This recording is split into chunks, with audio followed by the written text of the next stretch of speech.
এই বিষয়ে আপনি পরিবার মন্ত্রী হিসেবে কিভাবে দেখছেন? দেখুন, বাংলাদেশের সঙ্গে আমাদের বাস পরিষেবা চালু ছিল। বিগত 1 বছর বাংলাদেশে যে ঘটনাগুলো সম্পন্ন হয়েছে, সংঘটিত হয়েছে, বরাবর আমাদের প্রধানমন্ত্রী, আমাদের মুখ্যমন্ত্রী সে বিষয়গুলো নিয়ে আলোচনা করেছেন এবং আমরা কখনোই সেই জিনিসগুলোকে ভালোভাবে মেনে নিতে পারিনি। ত্রিপুরা বা ভারতবর্ষ কখনো বাংলাদেশকে আমরা বহির্রাজ্যের দেশ হিসেবে আমরা গণ্য করিনি। বাংলাদেশকে আমরা বরাবরই আমাদের পরিবারের সদস্য হিসেবে, আমাদের ভাই হিসেবে, আমাদের আত্মীয় হিসেবে আমরা মনে করি। বর্তমানেও আমরা চাই বাংলাদেশে যে পরিস্থিতি বিগত 1-1.5 বছর ধরে চলছিল, তার থেকে পরিত্রাণ পেয়ে সেখানকার মানুষ যেন গণতান্ত্রিক চিন্তাধারায় সেখানে বশীভূত হয়ে সামনের দিকে দেশকে এগিয়ে নিয়ে যায়। নির্বাচন সম্পন্ন হয়েছে। আমরা আশা করব নতুন প্রধানমন্ত্রী শপথ গ্রহণ করেছেন, ওনার নেতৃত্বে মন্ত্রী পরিষদও শপথ গ্রহণ করেছে। অর্থাৎ রুল অফ ল সেখানে প্রতিষ্ঠিত হয়েছে।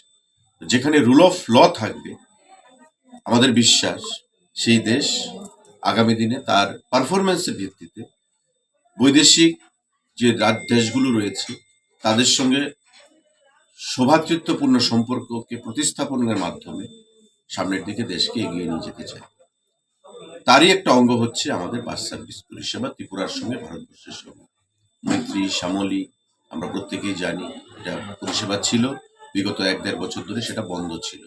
সেটা পুনরায় গত 2 দিন আগে সীমিত সংখ্যক প্যাসেঞ্জারকে নিয়ে বাংলাদেশ থেকে সেই বাস এসছে এবং আমরা যা শুনতে পেয়েছি, বাংলাদেশের এখানে যে অ্যাসিস্ট্যান্ট হাই কমিশনারের যে অফিস রয়েছে তাতে খুব শীঘ্রই আবার ভিসা সেখানে পরিষেবা চালু হবে, যেটা অত্যন্ত সুখকর এবং একটা ইঙ্গিতবাহী আমরা মনে করি।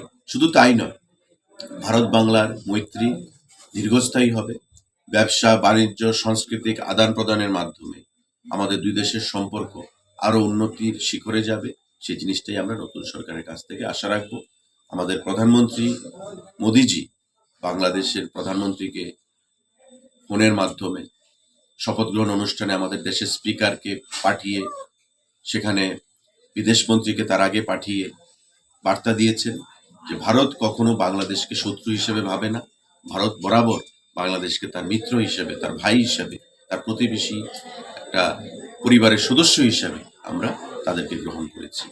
বাংলাদেশ আগামী দিনে উত্তরোত্তর শ্রীবৃদ্ধি ঘটুক, নতুন সরকার গঠনের মাধ্যমে গণতন্ত্র সেখানে পুনঃপ্রতিষ্ঠিত হোক, সেই জিনিসটাই আমরা আশা রাখবো এবং ভারত বাংলার যে মৈত্রী সেটাকে আমরা পুনরুদ্ধারের মাধ্যমে দেশের জনগণের অর্থনৈতিক, সামাজিক, সাংস্কৃতিগত উন্নয়নের মাধ্যমে সেখানে শান্তি প্রতিষ্ঠার মাধ্যমে এগিয়ে যাবে, সেটাই আশা রাখবো।